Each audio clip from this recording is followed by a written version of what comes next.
l'espace Kassai suite au discours de M. Martin Fayoulou. Nous, jeunes de l'espace Kassai, ça veut dire jeunes de la province du Kassai central, jeunes de la province du Kassai oriental, jeunes de la province du Sankourou, jeunes de la province de l'Omami, jeunes de la province du Kassai. Après avoir suivi les discours haineux, tribalistes, xénophobes et séparatistes de M. Martin Fayoulou Madidi, président du parti politique SID et ancien candidat président de la République, nous déclarons ce qui suit. Nous condamnons avec la plus grande fermeté le propos tribaliste, xénophobe et haineux tenu par ce monsieur à l'encontre de la communauté kassaïenne dans son ensemble. En l'occurrence, avoir lors de son speech, diffusé le 31 décembre 2024, affirmé in extenso ce qui suit. Une tribu occupe tout le poste privilégié du pays. Il renchérit en disant qu'il y aurait des exodes bien préparés dans la province du Haut-Katanga et dans la ville de Kinshasa. En indiquant cette tribu, M. Fayoulou précise que le but de ces déplacements massifs serait d'étouffer l'opposition politique dans ses prises de position.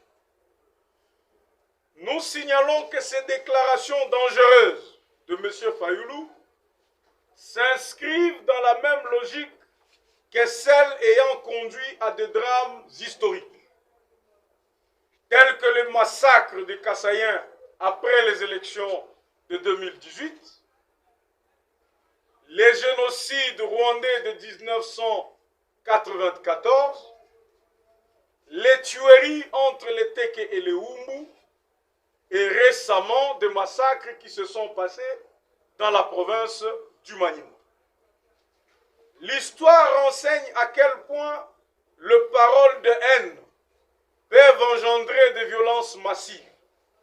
Ainsi, nous ne tolérerons pas que de tels agissements soient encore reproduits en République démocratique du Congo.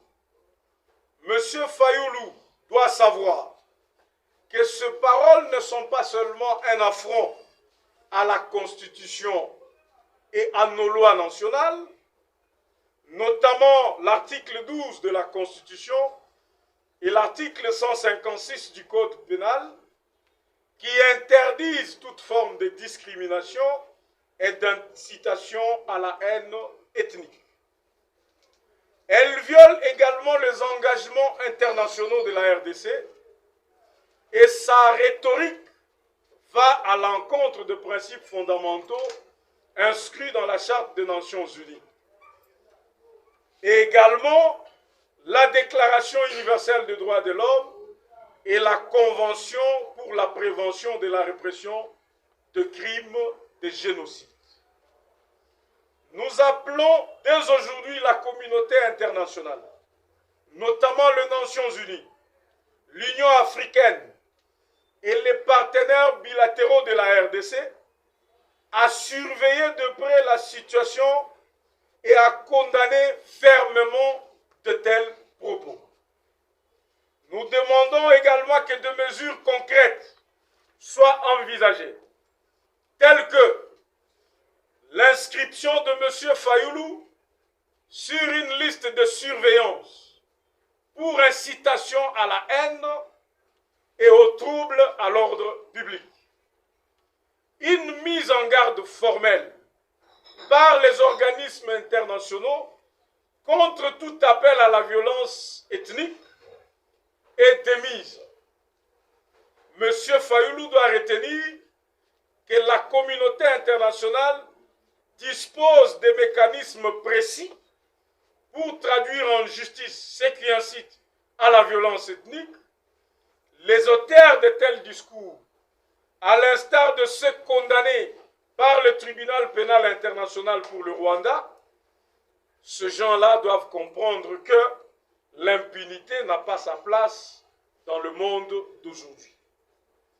Nous réitérons également notre appel aux autorités judiciaires congolaises pour qu'elles agissent sans délai.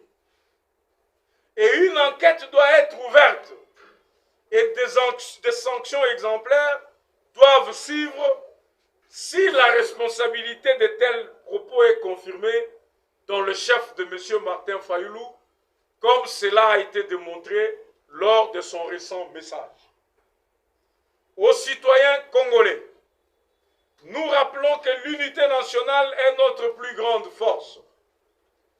Ne cédons pas à l'idéologie du tribalisme qui vise à nous diviser comme le veut M. Fayoulou.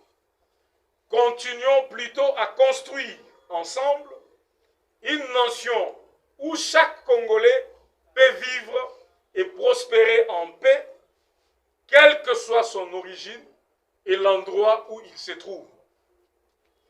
Nous lançons un avertissement clair et sévère à l'endroit de M. Fayoulou, les tribalistes.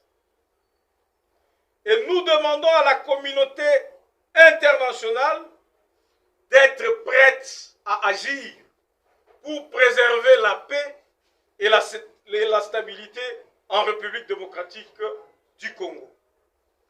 Ne sous-estimons pas la détermination de ceux qui, au-delà des clivages, se battent nuit et jour pour refaire l'unité de notre peuple.